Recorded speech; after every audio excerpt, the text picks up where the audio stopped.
예, 애터미 회원 여러분 안녕하십니까? 이제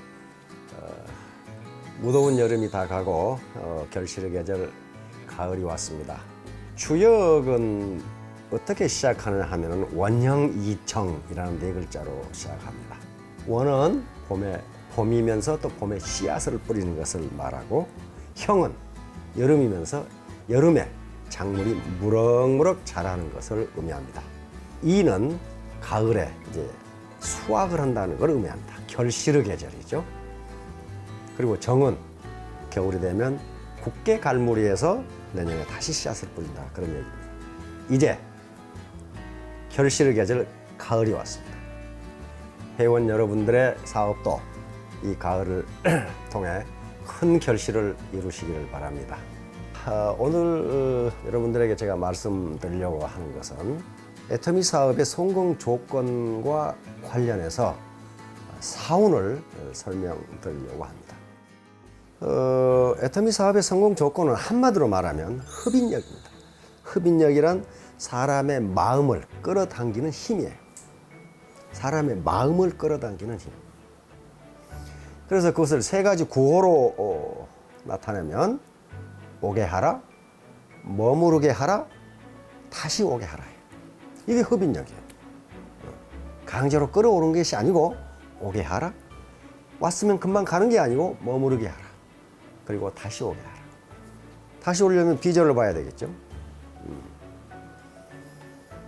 그래서 이런 흡인력을 발휘하려면 반드시 두 가지 조건이 필요합니다. 하나는 그 사람의 인격이고 다른 하나는 능력입니다. 아무리 인격적으로 존경할 만한 사람이라 하더라도 능력이 없으면, 다시 말하면 애터미 사업, 이 비즈니스에서 성공할 수 있는 능력이 없으면 그 사람은 흡인력이 없어요. 또 매력이 없어요. 역시 흡인력은 곧 매력이라 할 수 있습니다. 매력도 역시 도깨비처럼 사람을 끌어당기는 힘을 매력이라고 해요. 그러면 이런 흡인력 또는 매력, 리더로서의 매력 또는 사업자로서의 매력, 파트너로서의 매력, 이걸 기르려면 어떻게 해야 되는가? 구체적으로 어떻게 해야 되는가? 여러 가지 어떤 덕목이 있겠지만은 저는 오늘 여기서 말씀드리려고 하는 게 사운의 실천입니다. 우리 사운의 첫 번째 항목이 뭐죠? 영혼을 소중히 여기며, 이렇게 됐어요. 영어로는 cherish the spirit, 이렇게 지금 번역이 되어 있죠. 영혼을 소중히 여기며. 이 말 자체가 대단히 추상적입니다. 추상적이에요. 우리가 쓰는 모든 말에 추상적인 용어가 있는데요, 그 추상적인 용어는 그 자체로 이해되지가 않고 확인되지가 않습니다. 아무리 말로 나는 당신의 영혼을 소중히 여긴다고 해도 그 사람의 행위가 그렇게 나타나지 않으면 그건 거짓말이에요. 영혼을 소중히 여긴다는 말은 크게 두 가지로 볼 수 있습니다. 하나는 다른 사람들을 내 목표 달성의 수단으로 이용하지 않는다. 다시 말하면 인간은 누군가가 짚받고 써먹을, 이용해도 좋은 그런 존재가 아니고 존재 자체가 목적이다. 누구를 위해서 존재하는 것이 아니고 그 존재 자체가 목적이다. 왜? 창조주가 그에게 영혼을 줬기 때문에 그래요. 그러니까 말로는 나는 파트너들을 위해서, 나는 회사를 위해서 뭐뭘 한다 하면서도 다른 사람들을 내 목표 달성을 위한 수단으로 이용했다면 그 사람은 영혼을 소중히 여기지 않는 겁니다. 자, 두 번째는 양심에 따라 행동하는 거예요. 양심에 따라. 양심을 소중히 여기고 양심에 따라 행동하는 거예요. 그런데 일반적으로요, 양심은 언제나 자신에게 있어서 야당입니다. 야당이에요. 언제나 반대 얘기를 하는 게 양심이에요. 내가 원칙에, 인류 보편적 가치에 어긋나는 행동을 했을 때 양심은 아주 미세한 소리로 그러면 안 되는데, 그러면 안 되는데 그렇게 얘기해요. 양심은. 그러니까 양심에 따라 행동한다는 것은 양심의 미세한 소리를 듣는 거예요. 그것이 다른 사람의 영혼을 소중히 여기는 거예요. 원칙이나 인류 보편적 가치에 어긋나는 행동을 했을 때 양심이 그걸 제지하는데 그럼에도 불구하고 그 짓을 했다면 그것은 다른 사람에게 손해를 끼치고 다른 사람을 내 목표 달성의 수단으로 이용하는 겁니다. 그러니까 이것은 영혼을 소중히 여기는 게 아니에요. 따라서 영혼을 소중히 여긴다. 이건요 굉장히 중요한 덕목입니다. 다시 말하면 동반성공이다, 나눔이다 하는 철학이 여기서부터 나옵니다. 자, 두 번째, 생각을 경영한다는 건데요. 생각을 경영한다도 역시 합리적 의사결정이에요. 의사결정에서 가장 중요한 것이 의사결정의 윤리성이에요. 윤리적으로 맞지 않으면 그것이 과학적으로 아무리 타당한 의사결정을 하더라도 그건 사회에 이익을 주지 못합니다. 우리 애터미에 이익을 주지 못해요. 파트너들에게 이익을 주지 못한다고요. 그래서 윤리성이 가장 중요합니다. 근데 윤리성이라는 말도 좀 추상적이에요. 뭐가 윤리성이냐는 거예요. 학자들이 가장 중요하게 생각하는 윤리의 바탕이 황금률이라고 하는 겁니다. 황금률. 얼마나 중요하면 그걸 황금률이라고 했겠어요. 골든 룰이라고 그래요. 골든 룰은 성경 누가복음에 있는 말씀입니다. 남에게 대접받고자 하는 대로 너도 남을 대접하라. 남에게 대접받고자 하는 대로 너도 남을 대접하라. 그것만 이루어지면 도덕 철학이고 무슨 뭐가 아무 필요 없어요. 그 논어에서는 이걸 기소부력 물시어인이라고 표시하고 있습니다. 표현하고 있어요. 네가 당하기 싫은 일을 너도 남에게 하지 말라. 이걸 좀 더 우리가 알기 쉬운 용어, 늘 우리가 쓰는 용어로 말하면 역지사지예요. 역지사지. 입장을 바꿔놓고 생각해보라. 이게 생각을 경영한다의 합리적 의사결정, 의사결정에서 가장 중요한 덕목이에요. 뭐 과학적 의사결정 기법을 아느냐 모르냐? 그게 중요한 게 아니에요. 의사결정이 윤리적으로 타당하지 않다면 아무리 그리 과학적으로 맞더라도 그 의사결정은 잘못된 거란 말이에요. 이렇게 의사결정을 하는데 인격적으로 나무랄 사람이 누가 있어요? 다음 항목은 믿음에 굳게 선다요.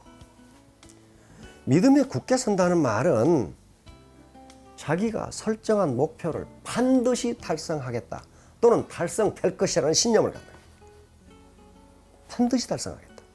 또 이것은 반드시 달성될 것이다 하는 신념을 갖는 것이 믿음에 굳게 서는 겁니다. 그런데 신념이라는 것이요, 그냥 내가 하고 싶다고 의식적으로 생각하는 걸 신념이라 하지 않습니다. 그건 신념이 아니에요. 정신분석학자들의 이 연구에 의하면 우리의 의식은 현재 의식과 그리고 잠재 의식으로 구성되어 있어요.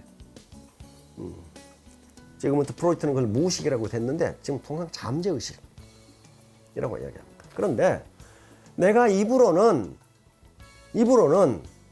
내가 3년 이내에 리더스 클럽에 들어가겠다 이렇게 이야기하지만은 내 아랫배에서 내 잠재 의식이 네가 어떻게, 너 같은 놈이 어떻게 이렇게 한 마음이 올라온다면은 잠재 의식은 아직 현재 의식과 일치하지 않은 거예요. 그런 경우 반드시 잠재 의식이 이긴다고 돼 있어요.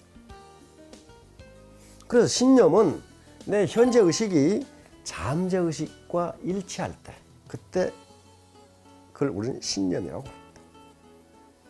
그러면 현재 의식을 잠재 의식과 일치시키려면 신념을 얻으려면 어떻게 해야 되냐? 유일한 방법은 자기 암시입니다. 그럼 어떻게 그걸 자기 암시를 하느냐? 혼자 중얼중얼 하느냐? 그것도 있죠. 그러나 중요한 게 인생 시나리오를 쓰는 거예요. 인생 시나리오를 쓰는 과정이 내가 나에게 자기 암시를 주는 거란 말이에요. 자기 암시를 주는 거예요. 나는 이렇게 살겠다. 난 이렇게 될 것이다. 내 현재 의식과 잠재 의식을 일치시켜버리는 거예요. 그렇게 되면 반드시 성공한다. 마지막으로 겸손이 생긴다는 건데 이건 굉장히 중요합니다. 그래서 결론으로 나와 있어요. 겸손이라는 게, 휴밀리티, 이 겸손이라는 게 굉장히 중요해요. 겸손은 사전적 의미로는 나를 낮추고 상대방을 존중해 주는 것을 겸손이라 하는데 이걸 예기라는 경서에서는 그걸 예라고 그랬어요. 그러니까 겸손은 예의다. 예의다. 예의 없는 사람, 버리장머리 없는 사람이 아마 성공하는 여는 못 보셨을 거예요. 그거 볼 수가 없어요. 그러니까 인간, 특히 우리 동양의 유교 문화권에서는요, 거만하고 교만한 사람을 되게 싫어합니다. 따라서 겸손이라는 것도 수상적인 용어이기 때문에 그 사람의 행위로밖에 확인할 수 없어요. 학자들은 말합니다. 우리가 알고 있는 모든 것은 다른 사람에게 배운 것이다. 자기가 자기 지식 개발한 사람 없어요. 책에서 본다 하더라도, 뉴스에서 본다 하더라도 다른 사람한테 배운 거예요. 그런데 다른 사람 말을 들어주지 않으면 어떻다는 거예요? 그 사람 지식은 더 이상 성장하지 않는다는 겁니다. 지금까지 우리가 가지고 있었던 지식은 옛날 얘기가 돼버려요. 옛날 얘기가. 그런데 이렇게 쏟아져 나오는 지식을 어떻게 자기가 다 습득하느냐 하는 문제예요. 다른 사람, 즉 스폰서가 됐건 파트너가 됐건 또는 이 강사가 됐건 간에 다른 사람이 무언가 자료를 보고 한 얘기를 내가 받아들이면 내가 그 자료를 읽는 시간을 단축시킬 수 있는 거예요. 그러니까 그 사람 능력은 점점 늘어나지. 또 겸손하지 않는 사람은 인격적으로 문제가 있어요. 인격적으로 문제가 있고 그 다음에 새로운 지식을 받아들이지 않기 때문에 능력에도 문제가 있어요. 능력에도. 그러니까 인격에 문제가 있고 능력에 문제가 있으면 당연히 흡인력이 없죠. 매력이 없는 사람이요. 현자들이 가장 중요하게 하는 행위는 다른 사람의 말을 들어주는 거예요. 다른 사람의 말을 무시하지 않고 들어주고 의사결정에 반영하는 거란 말이에요. 자, 오늘 애터미 사업의 성공 조건을 사운을 중심으로 설명을 했는데요. 센터나 라인 미팅을 할 때 도대체 나는 이 사운을 어떻게 실천하고 있는지 그런 걸 한번 논의를 해보시고 또 원데이 이 세미나나 석세스 아카데미에서 이 사운을 외칠 때 이런 의미를 한번 생각해 보시면서 외치시면은 회원 여러분 모두 인격과 능력 면에서 크게 발전하셔서 자신이 이 목표로 하는 기한 내에 모두 자기 목표를 달성하리라고 믿습니다. 경청해 주셔서 감사합니다.